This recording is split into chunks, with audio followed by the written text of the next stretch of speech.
Shalom Bapak Ibu, selamat pagi. Pada pagi hari ini, Minggu 11 Juli 2021, kita akan menjalankan tata kebaktian Minggu dan Perjamuan Kudus, Hari Perkabaran Injil GKP tahun 2021, dengan tema Saksi yang Setia. Dan pagi hari ini kita akan dilayani oleh Bapak Pendeta Yudistias Hutauruk, yang saat ini kebetulan beliau sedang masa persiapan untuk studi lanjut. Baik, sementara kami akan membacakan warta jemaat.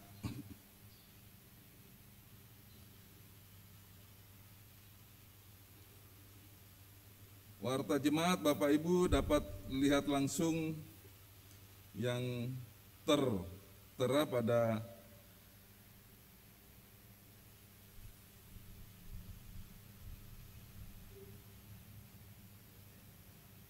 handphone yang telah dikirim melalui YouTube.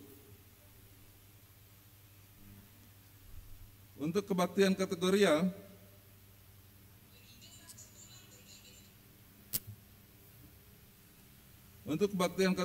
kebaktian kaum perempuan Rabu 14 Juli 2021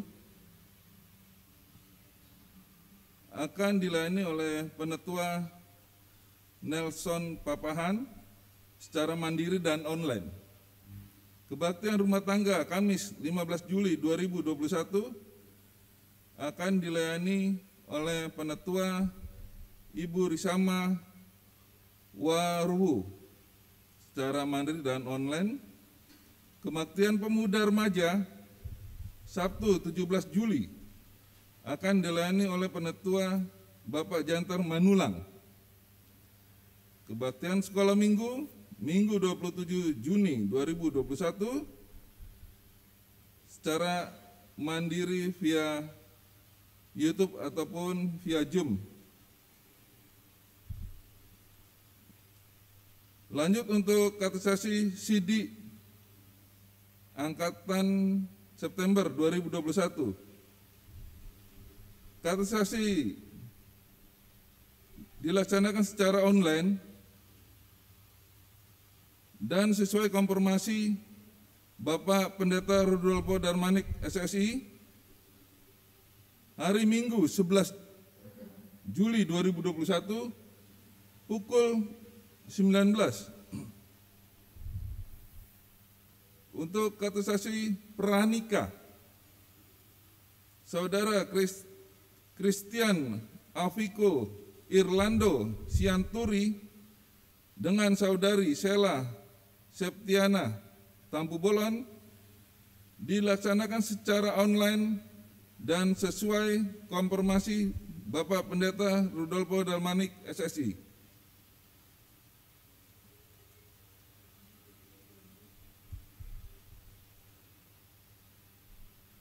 Lanjut,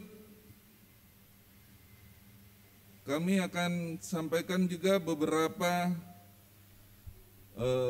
saudara-saudara jemaat yang mohon dukungan doa kepada jemaat yang berulang tahun dalam sepekan dari tanggal 10 Juli sampai dengan 16 Juli. Saya rasa Bapak Ibu dapat lihat apa yang sudah ditayangkan. Pokok-pokok doa syafaat, kehidupan anggota jemaatan simpatisan, studi pekerjaan, dan dalam pergumulan keluarga Bapak Jeffrey Saya dan keluarga Bapak Joni Tambulan. Demikian warta jemaat yang dapat kami sampaikan. Selanjutnya, mari kita memasuki saat teduh sejenak untuk memasuki ibadah pagi hari ini. Saat teduh dimulai.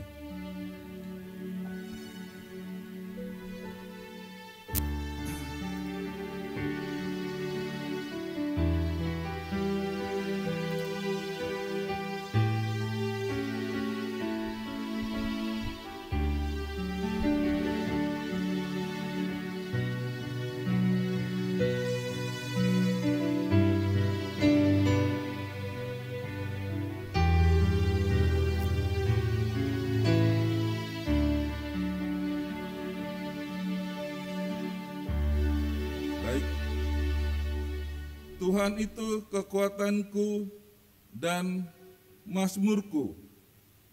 Ia telah menjadi keselamatanku, Ia Allahku.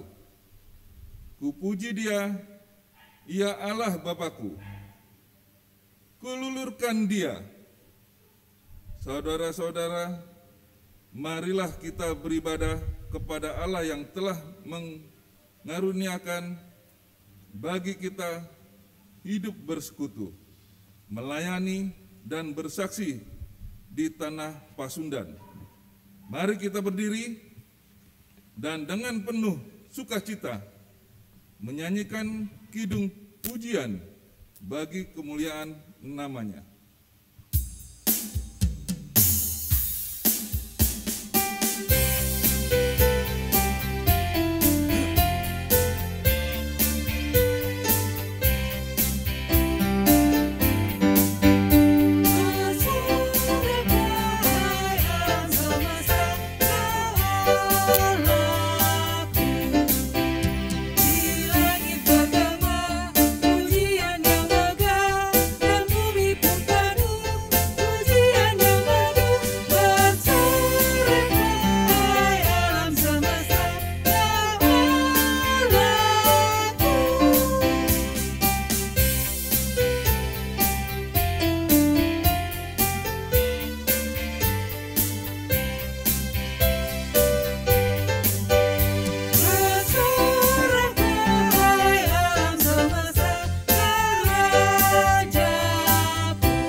Saudara umat Tuhan, kebaktian kita pada saat ini berlangsung dalam nama Allah Bapa, Anak, dan Roh Kudus. Amin.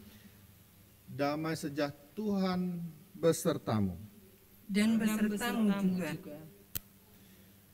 Kebaktian minggu kita pada saat ini dan perjamuan kudus dalam rangka Hari Pekabaran Injil Gereja Kristen Pasundan bertema Saksi yang Setia. Dan firman Tuhan yang menjadi nas pembimbing untuk kita diambil dari surat 1 Korintus pasal 10 ayat yang ke-13 yang berbunyi, pencobaan-pencobaan yang kamu alami ialah pencobaan-pencobaan biasa yang tidak melebihi kekuatan manusia. Sebab Allah setia dan karena itu Ia tidak akan membiarkan kamu dicobai melampaui kekuatanmu. Pada waktu kamu dicobai, Ia akan memberikan kepadamu jalan keluar sehingga kamu dapat menanggungnya. Demikian firman Tuhan.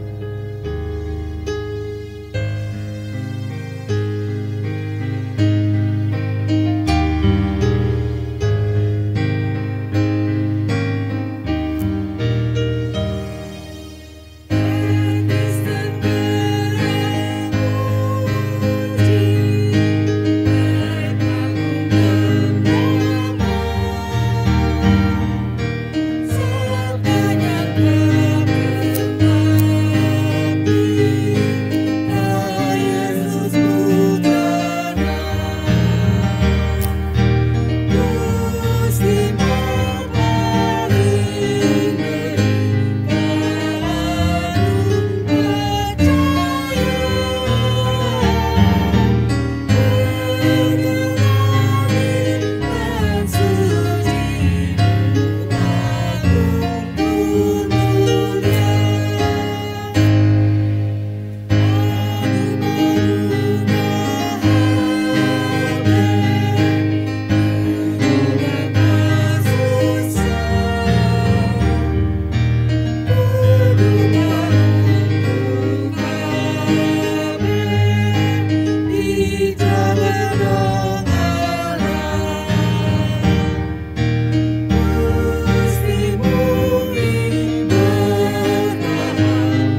Saudara silakan duduk kembali.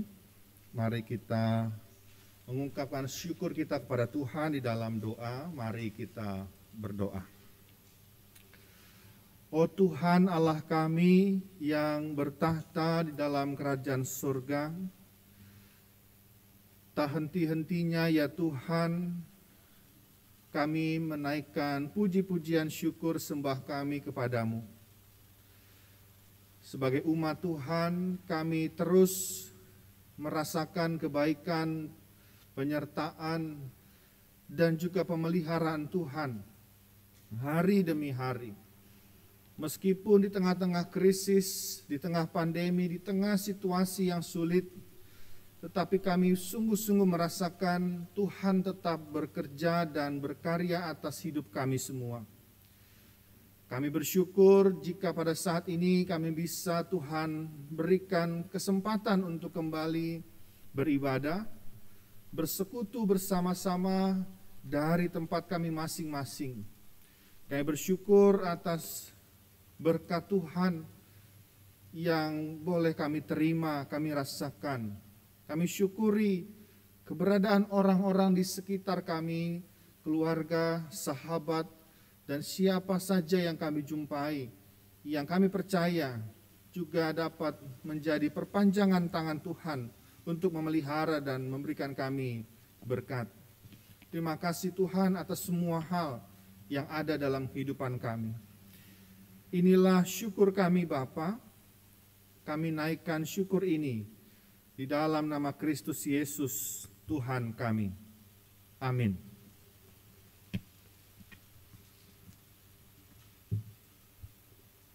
Sidang jemaat Tuhan, mari kita sampaikan atau ucapkan pengakuan dosa kita di hadapan Tuhan kita, yang akan kita akhiri dengan mengucapkan bersama-sama. Ya Tuhan, ketika kami melihat dan menilai diri, sungguh kami berdosa di hadapan-Mu. Kami belum hidup sebagai murid-murid-Mu yang setia dalam memenuhi panggilan kami untuk berkarya bagi kemuliaan-Mu. Kami datang mengaku bahwa kami seringkali dikalahkan oleh persoalan dan situasi sulit yang ada di hadapan kami.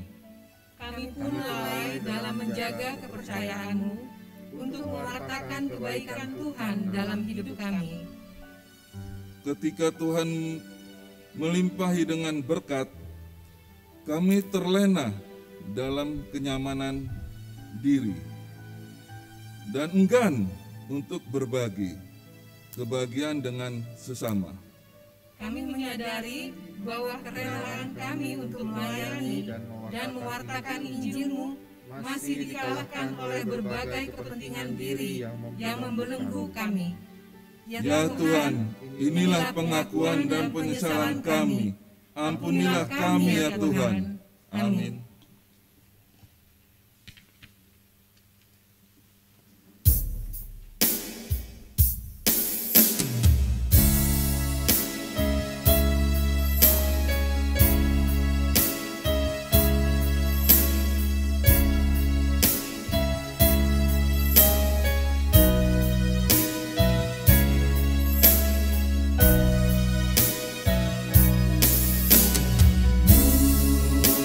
Gusti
Saudaraku, mari kita berdiri. Bagi setiap orang yang dengan tulus mengaku dosa dan disertai tekad untuk membarui hidup, dengarkanlah berita anugerah dari Allah. Sebagaimana tertulis di dalam kitab Yesaya pasal 55 ayat yang ke-7. Baiklah orang fasik meninggalkan jalannya dan orang jahat meninggalkan rancangannya. Baiklah ia kembali kepada Tuhan, maka Dia akan mengasihinya, dan kepada Allah kita, sebab Ia memberi pengampunan dengan limpahnya. Sambutlah anugerah pengampunan dari Tuhan ini, dan hiduplah dalam damai. Syukur kepada Allah.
Sidang jemaat Tuhan,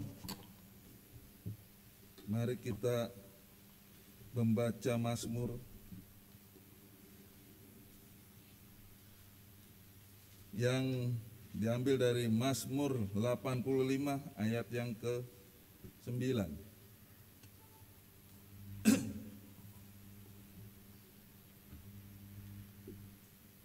Mazmur 85 ayat 9 sampai dengan 14.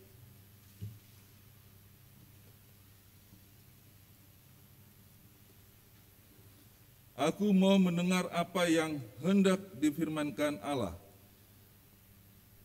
Tuhan, bukankah Ia hendak berbicara tentang damai kepada umatnya dan kepada orang-orang yang dikasihinya, supaya jangan mereka kembali kepada kebodohan.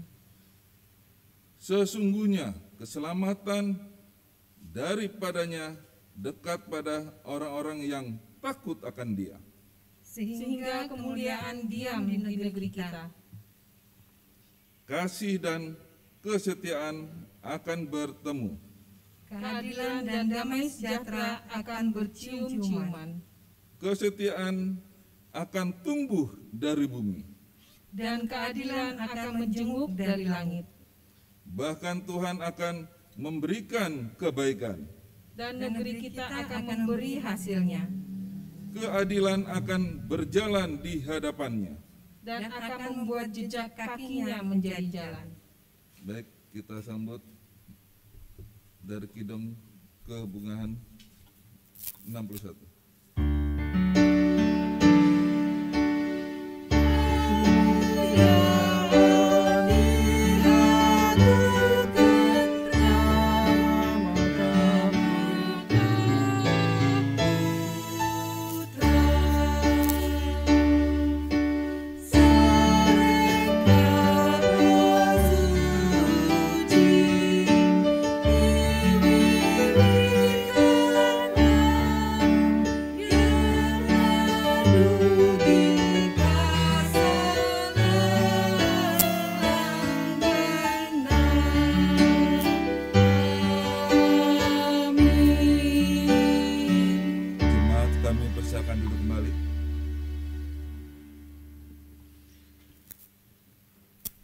Ibu bapak, saudara-saudara, kita akan bersama-sama membaca dan merenungkan firman Tuhan. Untuk itu mari kita memohon pertolongan Roh Kudus. Mari kita berdoa.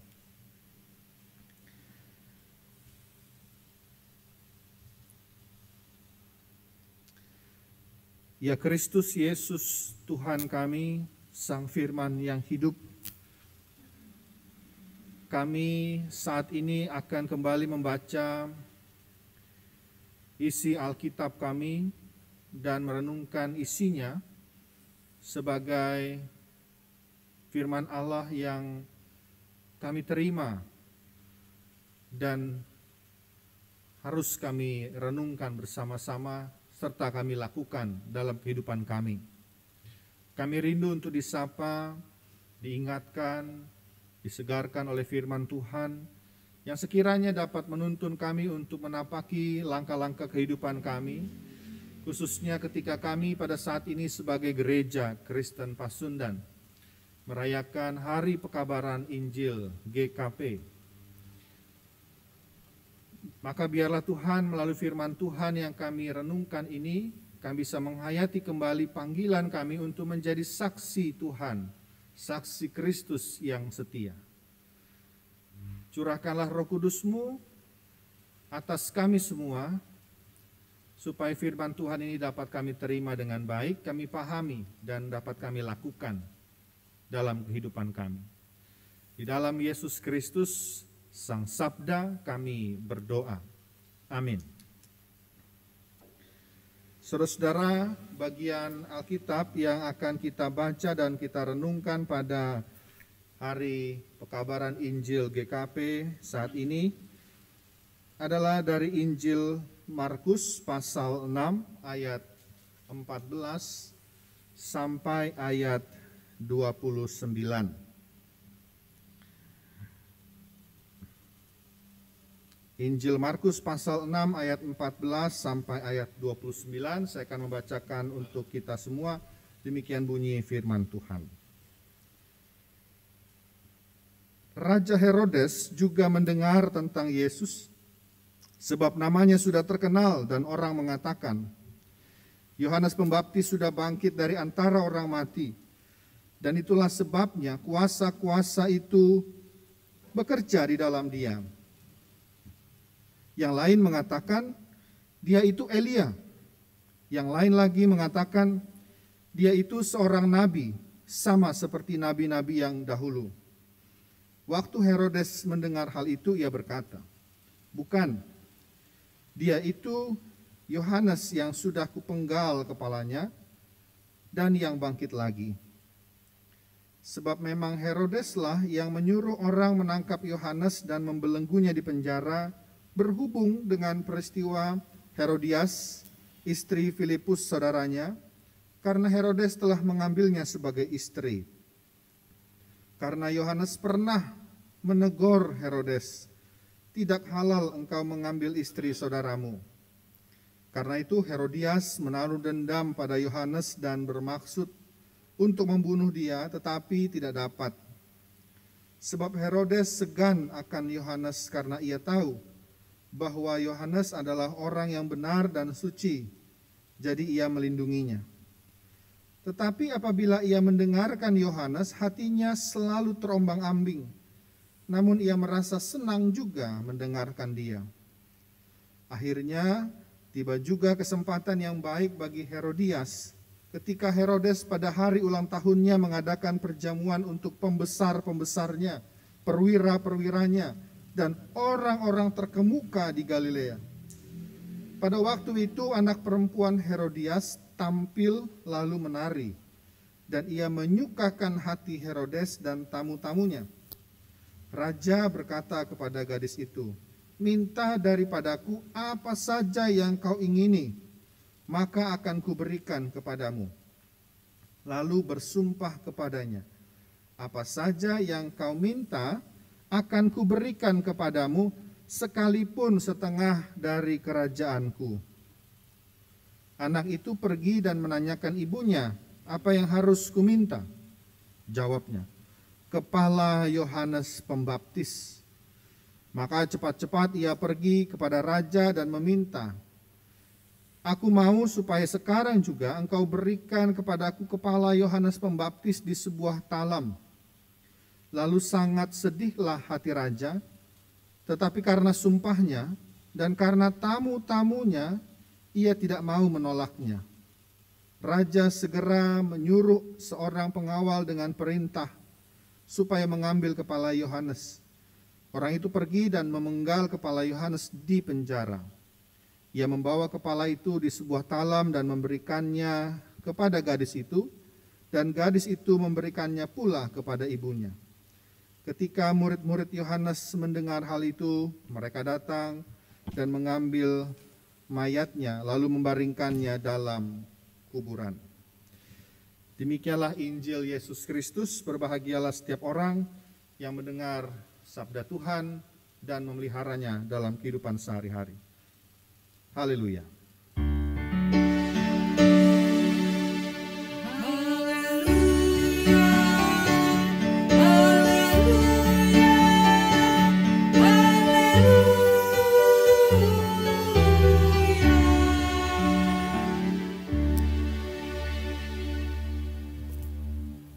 Selamat pagi Bapak Ibu Saudara. Selamat hari Minggu untuk kita semua. Untuk saudara yang mengikuti kebaktian ini dari rumah masing-masing, semoga tetap bisa dalam sukacita dan tetap dalam keadaan sehat, meskipun di tengah-tengah krisis pandemi yang masih melanda kehidupan kita semua. Saudara, hari ini kita merayakan Hari Pekabaran Injil GKP, ya. Saudara, konon katanya indera pendengaran manusia itu adalah indera yang pertama kali berfungsi dalam tubuh manusia dan sekaligus indera yang paling bertahan, paling kuat bertahan di akhir hidup manusia. Makanya banyak ahli yang sering menyarankan agar sejak masih dalam kandungan bayi itu diperdengarkan lagu-lagu klasik gitu ya misalnya, atau disarankan diajak ngobrol, benar nggak? Ya. Atau dan saudara, saat seseorang berada dalam masa-masa kritis, itu seringkali juga banyak orang yang tetap mengajak ngobrol orang ini, atau membisikkan kata-kata yang positif atau kata-kata yang indah begitu ya, penguatan atau apapun. Jadi ketika bagian organ tubuh yang lain mungkin secara medis tidak lagi berfungsi, tapi katanya indera pendengarannya, telinganya masih berfungsi. Makanya sering juga kita jumpai orang yang sudah koma sekian lama, sudah tidak sadarkan diri, kita bisikkan sesuatu, kita pernah melihat seorang ini meneteskan air mata, ya, atau menggerakkan jari misalnya. Tanda bahwa dia mendengar dan dia merespons dengan segala yang masih ia bisa lakukan. Dan ini dua hal tadi Bapak Ibu Saudara membuktikan bahwa di tengah-tengah keterbatasan sekalipun indera pendengaran manusia itu berfungsi, masih dapat berfungsi. Kalau janin atau bayi dalam perut ya masih terbatas, organnya semua belum berfungsi dengan baik, belum terbentuk, mungkin belum terbentuk semua, tapi indera pendengarannya sudah berfungsi. Atau begitu juga orang yang dalam keadaan kritis tadi. Nah, dalam konteks iman Kristen, saudara-saudara, kita juga dapat mengatakan bahwa melalui indera pendengaran manusia juga berita Injil Kristus itu disampaikan. Melalui indera pendengaran, Injil Kristus Yesus itu diberitakan. Dan ini tanpa bermaksud mengesampingkan atau menyinggung saudara-saudara kita yang tunarungu. Saya mau mengatakan bahwa mendengar itu juga menjadi salah satu faktor yang penting dalam pemberitaan kabar baik, dalam pemberitaan Injil. Bukan hanya keterampilan, kemampuan untuk menyampaikan, baik itu lewat kata-kata ataupun maupun lewat perbuatan atau apapun. Tapi keterampilan untuk mendengar juga perlu diasah. Ya, jadi perlu ada keseimbangan antara keduanya. Kita tidak akan bisa memberitakan sesuatu dengan baik tanpa mendengar juga dengan baik. Makanya suka ada yang namanya misinformasi ya, miskomunikasi. Kita menyampaikan sesuatu yang salah karena kita salah mendengar. Begitupun sebaliknya, saudara-saudara, tidak cukup hanya mendengar dengan baik, namun kita juga diminta, dituntut untuk bisa memberitakannya dengan baik, supaya pesan itu sampai. Ya. Nah, saudara-saudara, dalam Injil yang kita baca hari ini, kita menemukan satu bagian dari perjalanan Tuhan Yesus bersama dengan para murid-muridnya.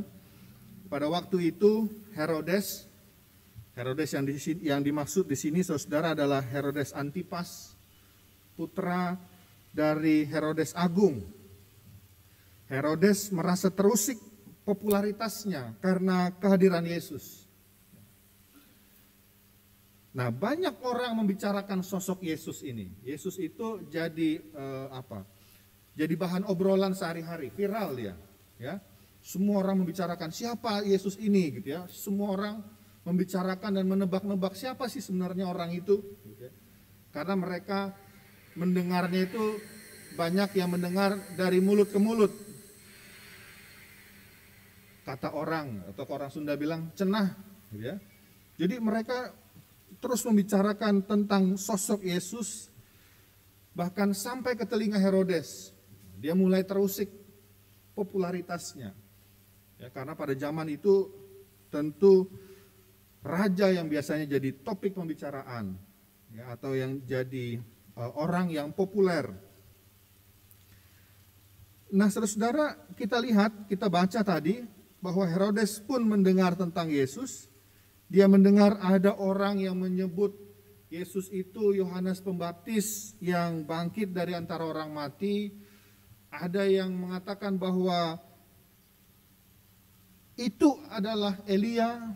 Ada yang mengatakan bahwa itu nabi-nabi sama seperti nabi-nabi yang terdahulu, gitu ya. Ketika Herodes mendengar semua pembicaraan publik rakyat, dia tahu mana yang benar, ya, bahwa Yesus itu siapa, Yohanes itu siapa, dia tahu. Ya. Maka lalu kemudian dari semua pemberitaan yang didapat dan didengarnya, Herodes kemudian berasumsi, berkata bahwa Yesus itu mungkin adalah Yohanes Pembaptis yang sudah ia penggal dan bangkit kembali. Ini ketika dia belum tahu betul, ya, dia belum tahu betul siapa Yesus, tapi dia pernah punya pengalaman dengan Yohanes Pembaptis. Yohanes Pembaptis kan sering disangka Yesus memang, ya, karena dia melakukan banyak hal yang seolah-olah itulah dia Mesias, itu. Dia membaptiskan dan sebagainya. Nah, tapi saudara, mari kita perhatikan apa yang diperlihatkan oleh Injil Markus kepada kita di ayat yang ke-20. Ya. Dikatakan di sana bahwa setiap kali Herodes mendengarkan Yohanes atau mendengarkan tentang Yohanes, ya, hatinya itu selalu terombang-ambing. Artinya apa, saudara? Artinya dia selalu dipenuhi dengan kebimbangan, keraguan-raguan. Ya, dia ragu karena dia tahu bahwa Yohanes Pembaptis itu orang yang benar, orang yang suci. Tapi di sisi lain, apa yang ditunjukkan, dikatakan oleh Yohanes Pembaptis itu seringkali mengusik dirinya. Ya. Mengapa? Ya, karena dia berani menyuarakan kebenaran. Maka dari itu dikatakan dia senang mendengarkan Yohanes Pembaptis, ya. Karena Yohanes Pembaptis tidak segan-segan, berani dia menegur seorang Herodes. Ya. Saudara, kita kira-kira berani nggak menegur pimpinan daerah kita, menegur secara belak-belakan gitu, Mungkin kita sungkan ya, nggak berani. Kita akan mengatakan, "Duh, jangan saya lah. Saya ini warga biasa," gitu ya. Tapi apa yang dilakukan Herodes, dia merasa bahwa apa yang dikatakan, apa teguran yang diberikan Yohanes itu ada benarnya, gitu ya. Jadi dia senang, dia tahu, dia percaya Yohanes itu orang baik, orang benar, orang suci. Tapi ternyata saudara di sisi lain, dia harus merelakan atau dia harus terpaksa melakukan sesuatu yang membuat hatinya sedih ya. Kita lihat tadi dikatakan bahwa Yohanes akhirnya harus menyuruh orang untuk memenggal kepala. Herodes harus menyuruh orang untuk memenggal kepala Yohanes. Kenapa? Karena janji, karena sumpah yang dia ucapkan kepada siapa? Kepada putri Herodias, kepada nama putrinya ini Salome. Tidak dikatakan dalam Alkitab, tapi nama anaknya, nama putrinya ini Salome. Karena sumpah yang diucapkan kepada Salome harus ditepati, apalagi di situ kondisinya banyak tamu terhormat, sumpah Herodes pada Salome itu dimanfaatkan oleh Herodias yang punya dendam kepada Yohanes karena menyinggung soal masa lalunya. Maka dengan sedih hati Herodes menjadikan momen ulang tahunnya, itu lagi pestanya lagi dalam rangka ulang tahun Yohanes ya, Herodes ya, dalam rangka ulang tahun, tapi justru momen ulang tahun Herodes itu menjadi sebuah momen yang tragis. Herodes harus memberi perintah untuk memenggal kepala Yohanes di penjara. Nah, saudara, dari peristiwa ini kita mau belajar setidaknya ada 3 hal terkait juga dengan tema kita di Hari Pekabaran Injil GKP saat ini, yaitu tema kita saksi yang setia. Saksi Kristus tentunya ya, saksi Kristus yang setia. Yang pertama, Bapak Ibu Saudara, menjadi saksi itu tentulah penuh dengan resiko. Ya. Penuh dengan resiko. Makanya kalau di negara kita ini ada yang namanya Lembaga Perlindungan Saksi dan Korban. Ya. LPSK. Jadi menjadi saksi saja itu ada perlindungannya. Artinya menjadi saksi itu memang beresiko. Ya. Bapak Ibu kalau melihat menjadi saksi sebuah peristiwa kriminal, peristiwa kejahatan yang serius, lalu diminta jadi saksi, kira-kira berani enggak? Ya. Tergantung kasusnya apa dulu. Kalau nggak membahayakan saya, bolehlah gitu kan, biasanya gitu ya. Tapi kalau membahayakan saya nanti dulu. Nah, biasanya gitu. Makanya jadi saksi memang beresiko, makanya ada Lembaga Perlindungan Saksi dan Korban. Apalagi menjadi saksi yang setia, saudara-saudara. Mungkin resikonya jauh lebih besar. Dan itu yang dialami oleh Yohanes Pembaptis. Karena keberanian dan konsistensinya menjadi saksi Kristus, dia mendapatkan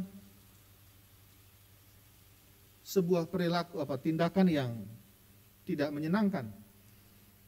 Dia dipenjara, bahkan sudah dipenjara pun masih berusaha dibunuh.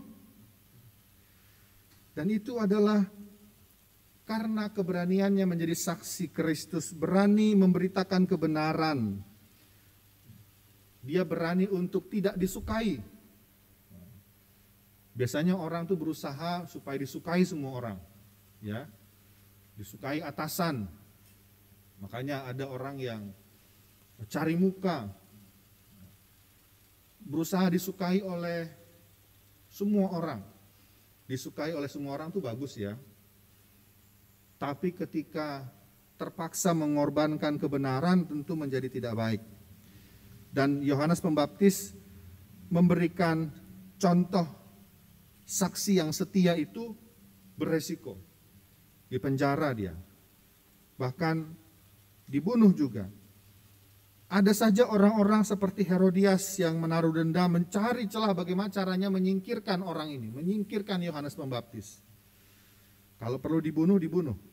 Padahal sebenarnya kalau boleh dibilang Yohanes pada saat itu sudah tidak bisa lagi mungkin mengganggu kehidupan Herodias, orang Yohanesnya sudah dipenjara, tapi dia tetap cari celah. Dan saudara-saudara, itulah resiko sebagai saksi Kristus yang setia. Tidak disukai, disingkirkan, dijatuhkan.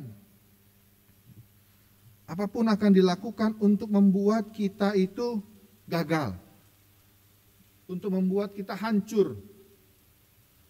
Bagaimana caranya supaya entah itu pekerjaannya berantakan, rumah tangganya berantakan, pelayanannya juga akhirnya berantakan.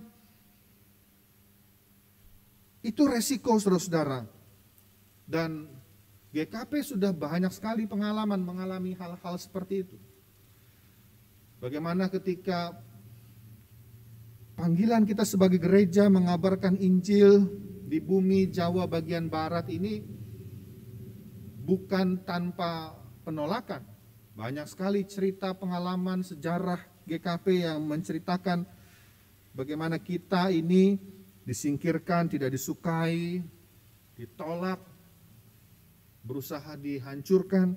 Tetapi saudara-saudara, sejarah juga memberitakan kepada kita bagaimana kita sebagai gereja Tuhan, Gereja Kristen Pasundan sebagai gereja Tuhan tetap berdiri. Injil Kristus tetap diberitakan. Kenapa? Karena di dalamnya ada orang-orang yang setia menjadi saksi Kristus. Setia menjadi saksi Kristus. Apapun resikonya, apapun tantangannya, apapun masalahnya. Meskipun beresiko bukan berarti kita berhenti untuk bersaksi, tetapi justru menyemangati kita untuk bisa mencari jalan lain untuk memberitakan Injil Kristus.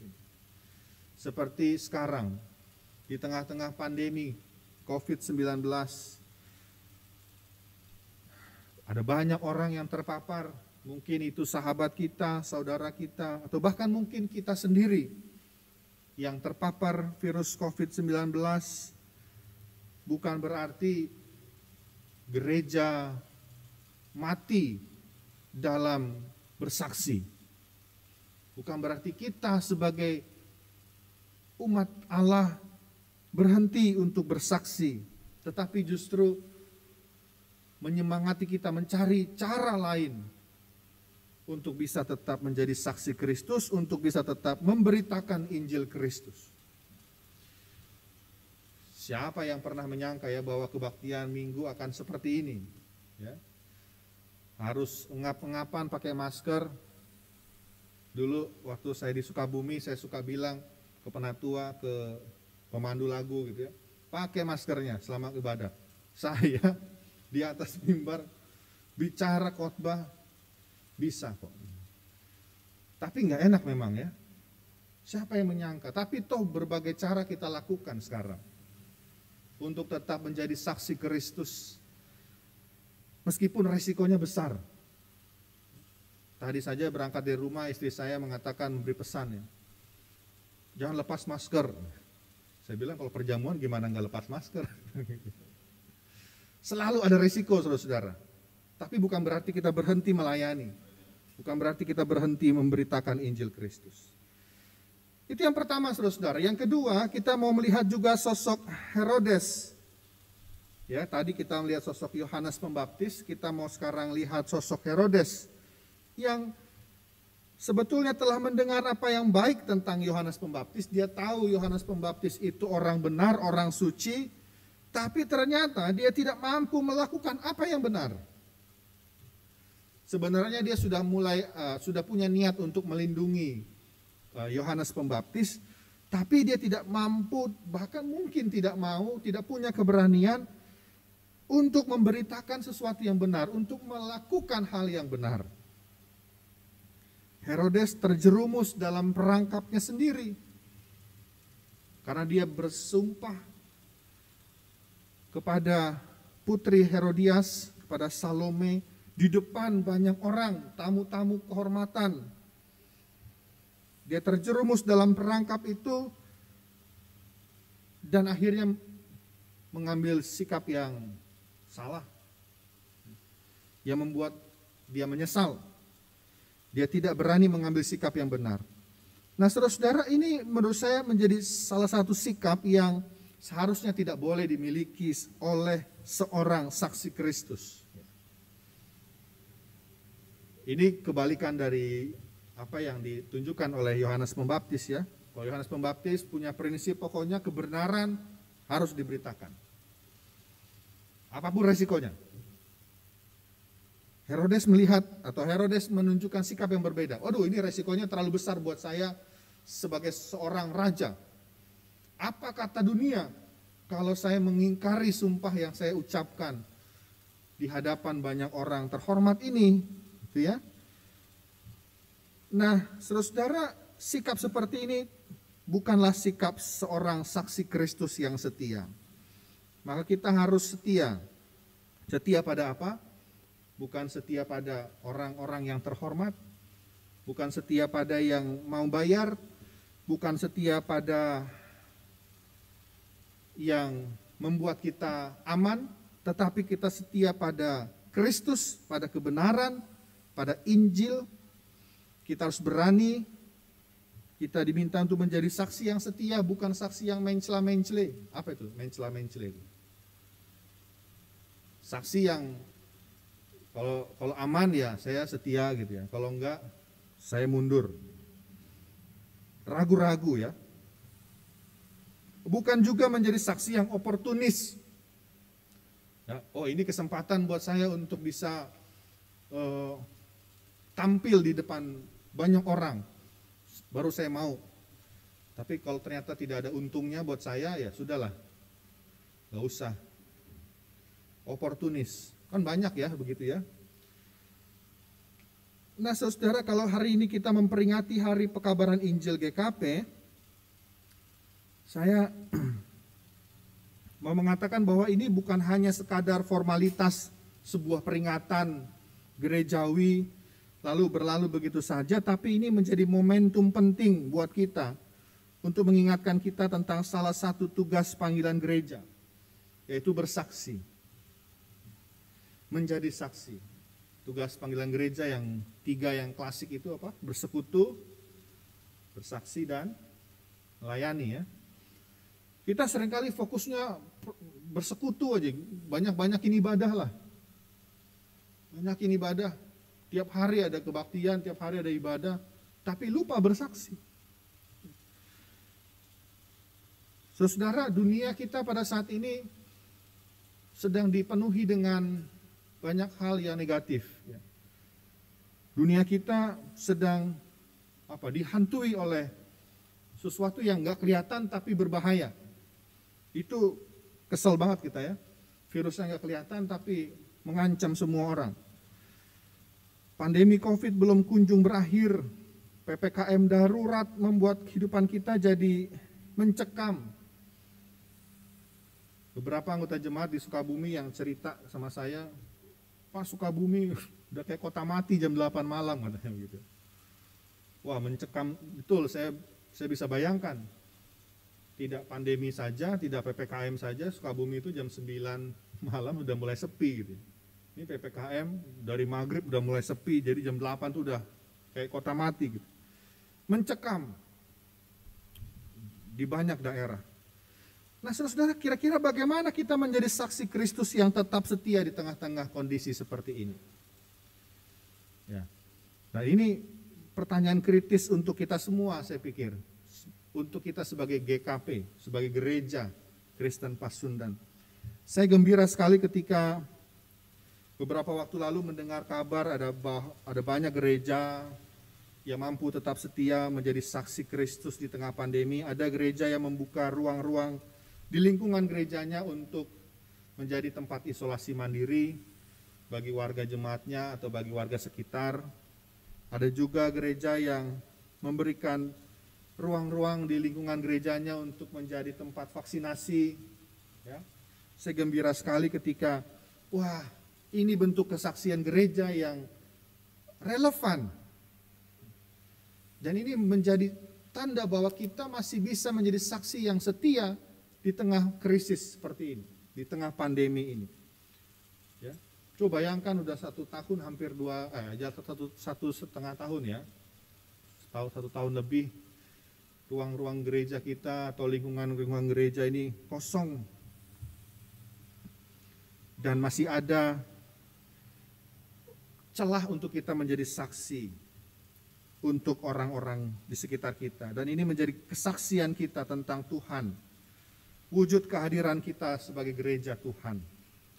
Dan yang ketiga, saudara-saudara, yang mau kita lihat, sosok Putri Herodias, Salome. Memang namanya nggak dicatat dalam perikop ini, tapi dia punya peran yang kuat dalam kematian Yohanes Pembaptis. Dia menjadi gambaran orang yang tidak bisa mendengarkan yang baik, yang dia dengar yang tidak baik. Ya. Ini banyak penafsir mengatakan Salome ini usianya masih di bawah 20 tahun. Jadi ketika dikatakan apa yang mau kau minta, dia bingung mau minta apa. Makanya dia nanya dulu ke ibunya. Tapi seharusnya dia juga tahu ketika ibunya bilang minta kepala Yohanes Pembaptis, itu bukan sesuatu yang baik. Dan dia menunjukkan sikap yang orang yang tidak bisa mendengar, menyaring yang baik itu. Dia tidak punya masalah dengan Yohanes Pembaptis. Salome tidak punya dendam terhadap Yohanes, tapi dia menjadi alat perbuatan buruk ibunya. Sesuatu yang buruk dia dengar dan dia sampaikan, menjadi petaka bagi orang lain. Nah, saudara, keberadaan Salome dengan segala perannya dalam perikop ini sekali lagi menunjukkan bahwa penting untuk mengasah pendengaran kita, kemampuan kita dalam mendengar. Kita diingatkan bukan asal mendengar. Kita bukan asal mendengar, bukan mendengar hanya yang kita sukai saja. Kita bukan diminta untuk mendengar yang bertentangan dengan kebenaran. Kita diingatkan untuk mendengar suara kebenaran yang asalnya dari Tuhan.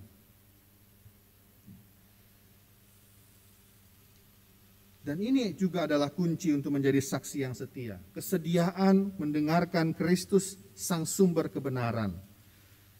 Nah, saudara, dalam kehidupan sehari-hari kita perlu memiliki kemampuan ini, karena ada banyak sekali berita-berita yang menyesatkan ya, tentang COVID, tentang apapun juga, tentang iman Kristen.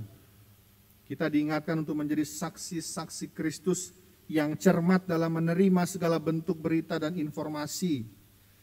Saksi Kristus yang setia itu diwujudkan juga dengan menjadi pribadi-pribadi yang mau kritis dalam menerima segala berita, informasi, pengajaran. Apalagi kita hidup di tengah era digital, kita bisa cari apa saja informasi di internet, tapi kita harus menyaring itu dengan baik. Kita mendengar banyak kabar ini dan itu, kita saring mana yang baik, mana yang benar. Dan filternya adalah firman Tuhan. Nah, saudara-saudara, dari ketiga tokoh tadi kita bisa melihat 3 model orang.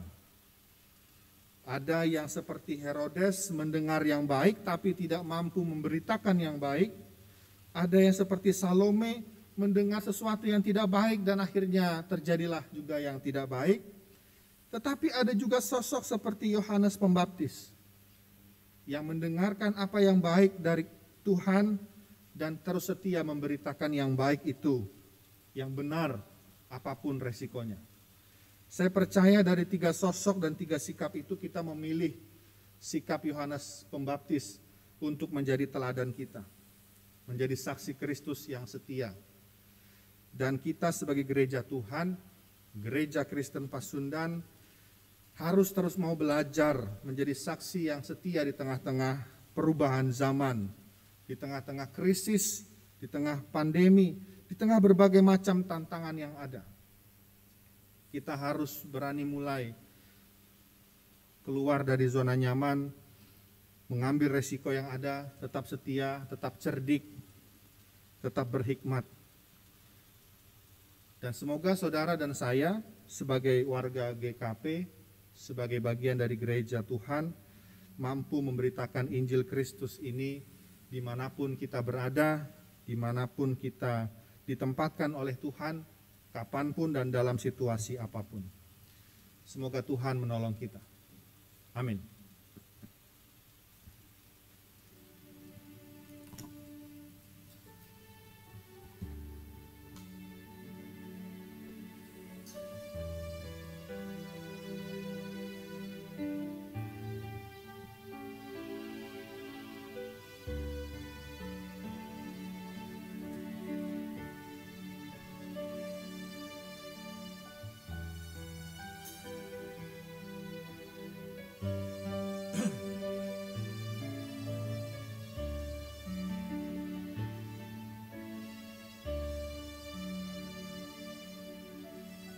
Baik, sidang jemaat Tuhan, mari kami undang untuk bangkit berdiri. Bersama-sama kita mengucapkan pengakuan iman rasuli kita. Mari kita ucapkan bersama-sama.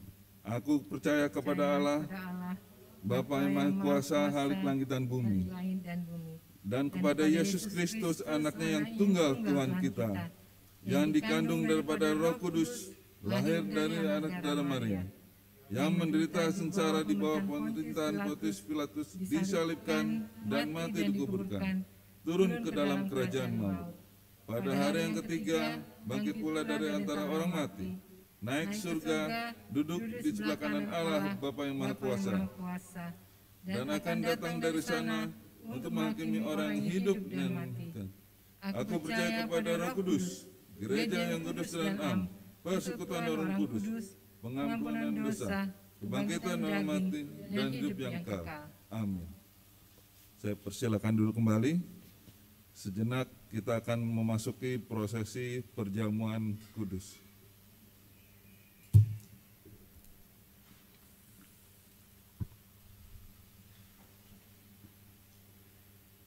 Saudara-saudara umat Tuhan, dengarkanlah titah perjamuan kudus. Tuhan Yesus pada malam waktu ia diserahkan mengambil roti dan sesudah itu mengucap syukur atasnya. Ia memecah-mecahkannya dan berkata, "Inilah tubuhku yang diserahkan bagi kamu. Perbuatlah ini menjadi peringatan akan aku." Demikian juga ia mengambil cawan sesudah makan lalu berkata, "Cawan ini adalah perjanjian baru yang telah dimeteraikan oleh darahku. Perbuatlah ini setiap kali kamu meminumnya, menjadi peringatan akan aku. Sebab setiap kali kamu makan roti ini dan minum cawan ini, kamu memberitakan kematian Tuhan sampai ia datang." Mari kita berdoa mengundang kehadiran Roh Kudus. Ya Bapa yang kudus dan maha adil, di dalam kami merayakan pengorbanan Yesus Kristus Tuhan kami yang disalibkan sebagai persembahan yang hanya satu kali dan sempurna itu, kami mempersembahkan diri kami di hadapan-Mu sebagai persembahan yang hidup, kudus, dan berkenan kepadamu. Engkau mengenal isi hati kami. Kuduskan dan baruilah kami tentang keyakinan akan kehadiran Yesus Kristus yang telah Kau bangkitkan dari antara orang mati, supaya Dia hidup di dalam kami dan kami hidup di dalam Dia. Curahkanlah Roh-Mu yang kudus, supaya apabila kami menerima roti dan cawan minuman ini, kami turut mengambil bagian pada tubuh dan darah Yesus Kristus Tuhan kami. Karena di dalam Dialah Engkau menjadikan, menguduskan, menghidupkan, memberkati, dan memberi segala sesuatu kepada kami. Bagaikan mayang gandum yang dahulunya tumbuh berserakan di bukit-bukit, pada saat ini, di meja ini, menjadi satu dalam roti dan anggur ini. Himpunkanlah seperti itu pula ya Tuhan, gereja-Mu seluruhnya dari segala ujung bumi ke dalam kerajaan-Mu. Datanglah ya Roh Kudus. Amin.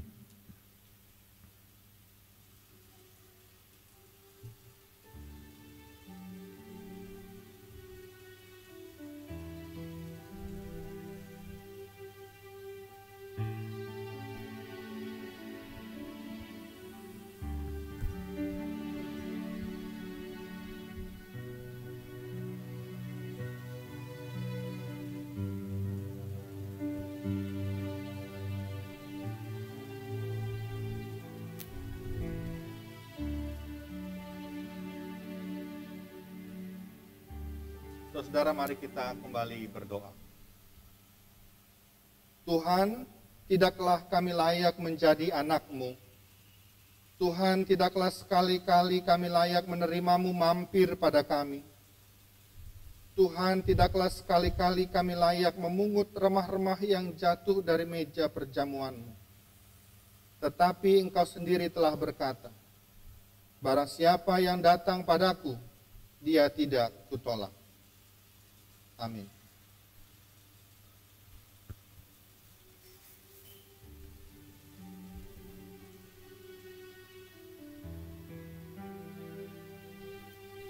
Saudaraku, marilah, karena segalanya telah tersedia.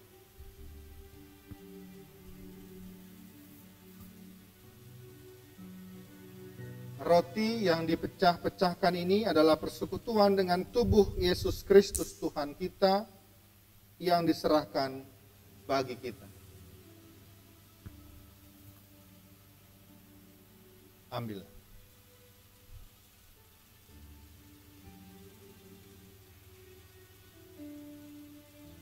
Saudara di rumah dapat mengambil roti yang sudah saudara siapkan.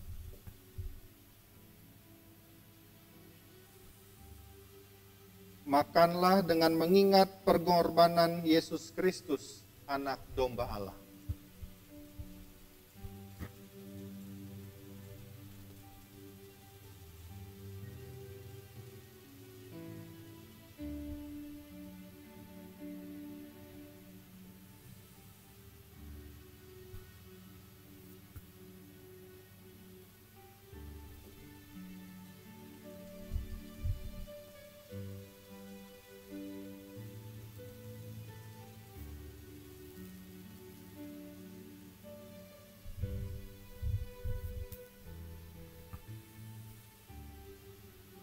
Cawan minuman yang kami berkati ini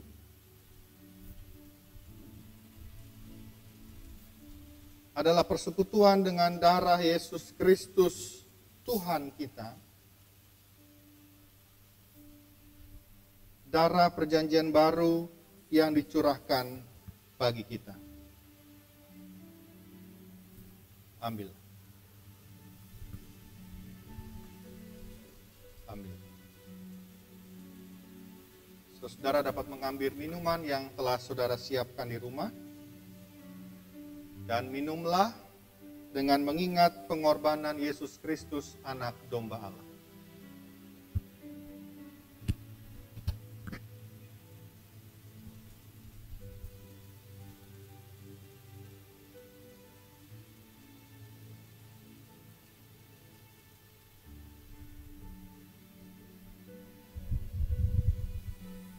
Mari kita berdoa. Terima kasih ya Allah atas perkenanan-Mu. Kami kembali dapat merayakan karya pembebasan-Mu melalui pengorbanan Tuhan kami Yesus Kristus. Dengan kami menerima roti dan anggur perjamuan, kami diperlengkapi dan dimampukan untuk melanjutkan karya pemberitaan Injil di tengah-tengah ladang pelayanan yang Tuhan percayakan bagi Gereja Kristen Pasundan. Terpujilah Allah kini dan selama-lamanya. Amin. Saudara, kami undang untuk berdiri dan disampaikan kepada kita kata-kata nasihat. Saudara-saudara telah menerima Yesus Kristus Tuhan kita. Karena itu hendaklah hidupmu tetap di dalam Dia. Hendaklah saudara-saudara berakar di dalam Dia dan dibangun di atas Dia. Hendaklah saudara-saudara bertambah teguh di dalam iman yang telah diajarkan kepadamu. Dan hendaklah hatimu melimpah dengan syukur. Saudara dipersilahkan untuk duduk kembali.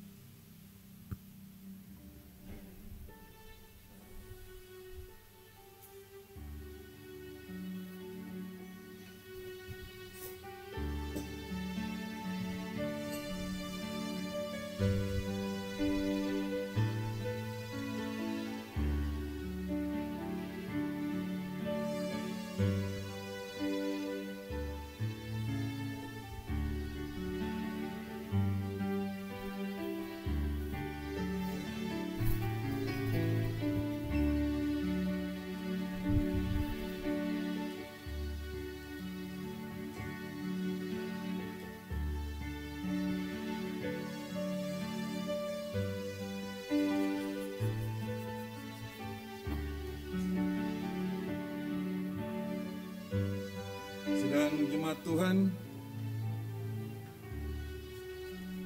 tiba kita diberi kesempatan dengan rela hati, aku akan akan mempersembahkan korban kepadamu. Bersyukur sebab namamu baik ya Tuhan. Mari kita memberikan persembahan syukur kita kepada Allah.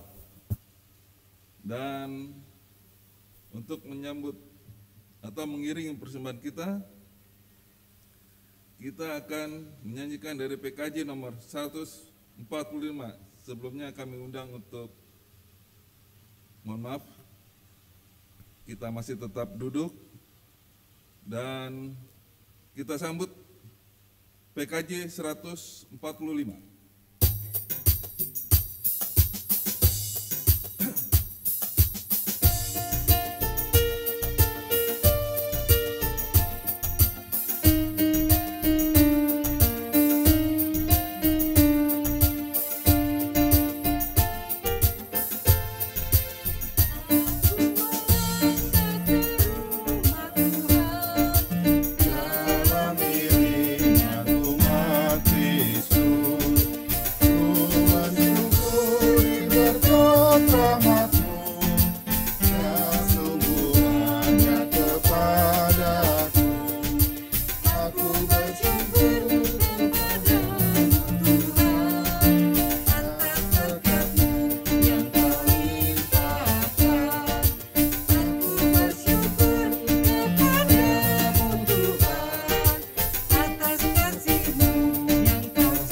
Baik, sidang jemaat Tuhan, kami undang bangkit berdiri. Kita bawa persembahan kita dalam doa. Ya Tuhan, terimalah persembahan syukur dari kami, anak-anak-Mu yang terus belajar untuk setia dalam bersaksi tentang kebaikan Tuhan. Jadikanlah persembahan syukur ini berkat bagi sesama melalui pelayanan kasih dengan ketekunan dan ketulusan. Sebagai murid-murid-Mu, dalam nama Tuhan Yesus kami berdoa. Amin. Silakan duduk kembali.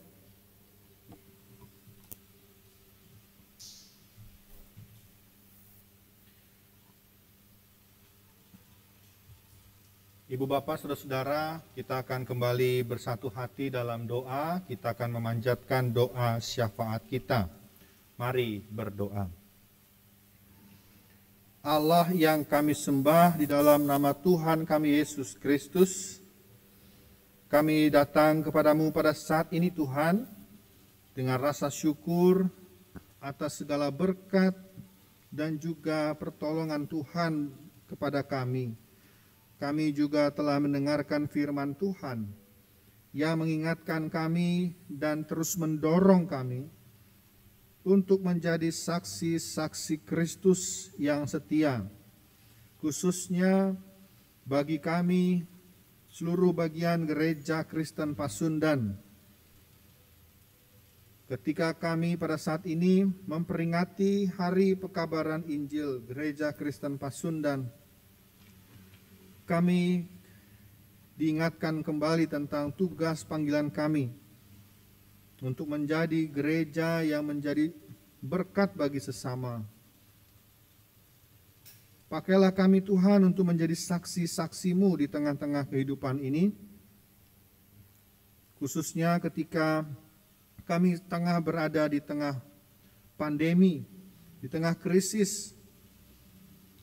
Kami memohon pertolongan dan juga penyertaan Tuhan. Kami mau berdoa ya Bapa, bagi saudara-saudara kami yang membutuhkan topangan doa kami. Kami mau berdoa bagi saudara-saudara kami yang saat ini dalam keadaan sakit dan sedang menjalani isolasi mandiri di rumah.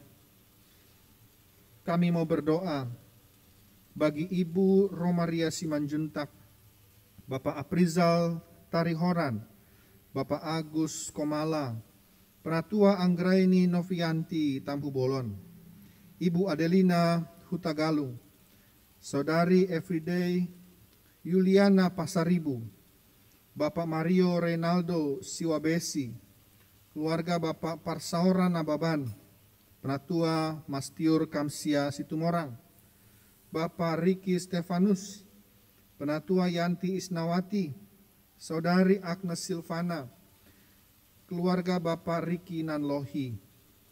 Ya Tuhan, Engkau sungguh mengetahui kondisi tiap saudara kami ini.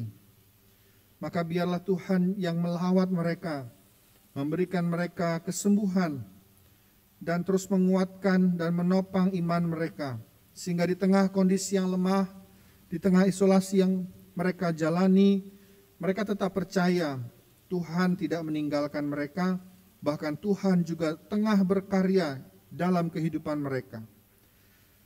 Berkati makanan, minuman, obat-obatan, dan apapun yang mereka upayakan untuk bisa kembali sembuh.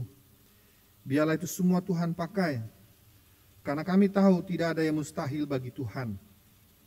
Kami mau berdoa juga bagi saudara-saudara kami yang dalam masa pemulihan. Bapak Richard Manulang, Bapak Makmur Sianturi, Bapak Kamsan Sitorus, Ibu Emi Suratmi, Ibu Timestiana Tampu Bolon, Penatua Rista Pardede, Penatua Evalina Octavia Manurung, Ibu Mariati Kristi Butar-Butar, dan keluarga Bapak William Ricardo Manurung. Ya Tuhan, tolonglah mereka juga yang saat ini sedang dalam masa pemulihan. Pulihkan kembali kondisi kesehatan mereka, tubuh mereka, sehingga mereka dapat beraktivitas kembali seperti biasa. Kiranya Tuhan juga yang memberikan hati yang gembira, yang sukacita, karena kami beriman kepada Tuhan yang akan memberikan mereka pemulihan dan kesembuhan. Kami mau berdoa juga Tuhan bagi saudara-saudara kami yang dalam sukacita karena pertambahan usia. Kiranya Tuhan berkati mereka satu persatu dan Tuhan terus pelihara mereka sebagaimana Tuhan memelihara mereka selama ini. Kami juga mau membawa di dalam doa kehidupan keluarga Bapak Jeffrey Saya dan juga keluarga Bapak Johnny Tampu Bolon. Kiranya Tuhan yang terus menyertai kehidupan mereka dalam keseharian mereka, dalam kehidupan rumah tangga, keluarga, dalam pekerjaan, dan juga dalam pelayanan mereka di tengah-tengah persekutuan maupun masyarakat. Pakailah mereka untuk menjadi saksi Kristus, saksi-Mu yang setia. Kami mau berdoa juga kiranya segala pergumulan dan persoalan yang mereka gumuli dalam hidup mereka, mereka dapat terus menyertakan Tuhan, sehingga Tuhan memberikan dan membawa mereka untuk menemukan jalan keluar yang terbaik bagi setiap pergumulan. Ya Allah, kami mau berdoa untuk setiap anggota jemaat, simpatisan di jemaat kami di GKP Jati Asih. Tuhan berkati setiap pekerjaan seluruh anggota jemaat dan simpatisan, studi anak-anak kami, dan juga seluruh pergumulan yang kami miliki dalam kehidupan keluarga kami masing-masing maupun pergumulan pribadi kami. Kami berdoa untuk kehidupan persekutuan kami di GKP Jati Asih. Kami berdoa bagi kehidupan Pendeta Rudolfo Damanik bersama dengan istri, ketika Tuhan juga boleh menganugerahi pendeta kami cinta kasih yang telah diikat dalam ikatan pernikahan yang boleh berlangsung hari kemarin. Kami bersyukur semuanya boleh berjalan dengan baik, dan biarlah kehidupan rumah tangga, keluarga, kehidupan pelayanan pendeta Rudolfo Damanik boleh tetap ada dalam pemeliharaan Tuhan. Kami berdoa juga untuk seluruh penatua Majelis Jemaat GKP Jati Asih bersama dengan PPJ, komisi-komisi pelayanan jemaat, dan semua orang yang terlibat di dalam pelayanan di lingkup jemaat-Mu. Kiranya Tuhan pakai mereka satu persatu untuk terus memberitakan Injil Kristus, menjadi saksi yang setia, dan Tuhan berkati pelayanan yang mereka kerjakan, supaya pelayanan ini menjadi berkat bagi banyak orang. Terlebih Tuhan, kami berdoa juga untuk setiap pergumulan jemaat, untuk setiap program pelayanan, dan juga hal-hal yang mereka kerjakan dalam pelayanan mereka sehari-hari. Tuhan, pakai jemaat ini untuk menjadi saluran berkat bagi sesama. Kami berdoa juga untuk Gereja Kristen Pasundan dalam kehidupan bergereja kami, baik secara sinodal maupun dalam lingkup klasis, bahkan dalam kehidupan oikumenis. Tuhan berkati keberadaan GKP, seluruh bagian, seluruh unit pelayanan, seluruh jemaat-jemaat yang terpencar di berbagai tempat. Kiranya kami bisa terus bergerak bersama, berjalan bersama untuk memberitakan kabar baik, menjadi saksi Kristus di tengah-tengah dunia di mana kami berada. Kami mau berdoa juga Tuhan bagi kehidupan dunia dan bangsa kami yang masih berjuang untuk melawan, untuk berjuang bersama-sama menghentikan laju penularan virus COVID-19. Tuhan, kami memohon pertolongan-Mu. Kiranya pandemi ini bisa segera berakhir. Kehidupan kami menjadi baru. Kami bisa kembali bersekutu secara tatap muka, berkumpul bersama-sama, dan juga bisa terus menikmati kehidupan yang Tuhan anugerahkan. Tapi saat ini kami harus menahan diri ya Tuhan. Kami harus terus menerapkan protokol kesehatan demi kebaikan kami semua, demi memelihara kehidupan. Untuk itu kiranya juga Tuhan menolong kami untuk bisa terus memiliki semangat, ketabahan, kesabaran untuk terus disiplin menerapkan protokol kesehatan, supaya kami bisa bersama-sama terbebas dari pandemi yang melanda kehidupan kami. Kami berdoa untuk para tenaga kesehatan yang tidak kunjung lelah, terus berjuang di garis terdepan untuk merawat mereka yang terpapar, untuk terus merawat mereka yang sakit. Kiranya Tuhan memberkati mereka, memberikan mereka kesehatan, kekuatan, dan terus menyemangati mereka bahwa mereka lakukan ini adalah untuk kehidupan banyak orang. Biarlah semua yang kami kerjakan dalam kehidupan kami Tuhan semata-mata untuk kemuliaan nama Tuhan. Kami mohon ampun ya Bapa, jika di dalam menyampaikan permohonan ini, dalam menyampaikan syafaat kami ada hal-hal yang tidak berkenan di hadapan-Mu. Kami serahkan seluruh doa ini, doa syafaat kami, hanya ke dalam tangan pemeliharaan Tuhan. Kami mau mengakhiri dan menutup doa kami dengan doa Bapa kami yang sebelumnya Tuhan telah ajarkan kepada murid-murid Kristus. Kami mau berdoa demikian. Bapa kami yang di sorga, dikuduskanlah nama-Mu, datanglah kerajaan-Mu, jadilah kehendak-Mu di bumi seperti di sorga. Berikanlah kami pada hari ini makanan kami yang secukupnya, dan ampunilah kami akan kesalahan kami, seperti kami juga mengampuni orang yang bersalah kepada kami. Dan janganlah membawa kami ke dalam pencobaan, tetapi lepaskanlah kami dari yang jahat. Karena Engkaulah yang mempunyai kerajaan, dan kuasa, dan kemuliaan sampai selama-lamanya. Amin.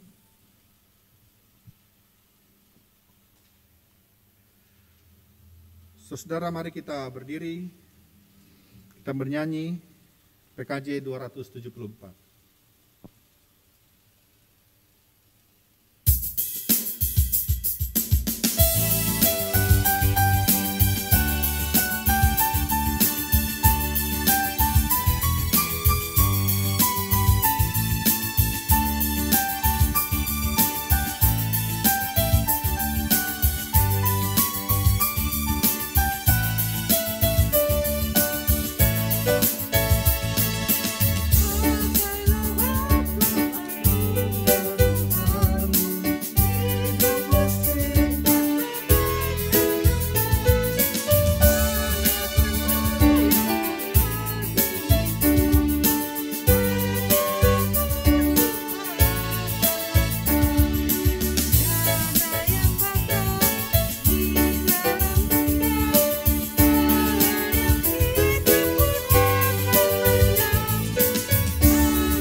Saudaraku, dimanapun saudara berada, pergi dan beritakanlah firman Tuhan. Kami siap untuk pergi dan memberitakan firman. Jadilah saksi bagi Kristus. Kami mau bersaksi dengan perkataan dan perbuatan. Percayalah bahwa Allah selalu menyertaimu. Kami percaya dan berpegang pada janjinya. Kini terimalah berkat Tuhan. Semoga cinta kasih Allah Bapa merengkuh diri kita, kebijaksanaan Yesus Kristus Sang Anak menerangi hati kita, nyala api Roh Kudus membangkitkan semangat kita, dan berkat dari Allah Tritunggal Maha Kudus turun ke atas kita sekalian, dan tinggal tetap bersama kita hari ini, sekarang, dan selama-lamanya. Amin.